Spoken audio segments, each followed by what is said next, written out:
તારીખ 22/3/2024ના રોજ ગુજરાતના તમામ થિયેટરોમાં વિક્રમભાઈ ઠાકોરની ગુજરાતી ફિલ્મ સોરી સાજણા રિલીઝ થઈ રહી છે, જેના પ્રોડ્યુસર છે ધર્મેશભાઈ શાહ અને ડિરેક્શન કર્યું છે જીતુભાઈ પંડ્યાએ.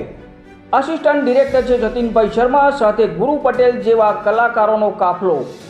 અને આ વિક્રમભાઈ ઠાકોર સાથે આ ફિલ્મની હિરોઈન છે પ્રિનલ ઓબરોય. તો આપ દર્શક મિત્રો આ ગુજરાતી રંગીન ફિલ્મ સોરી સાજણાને જોવાનું ચૂકતા નહીં.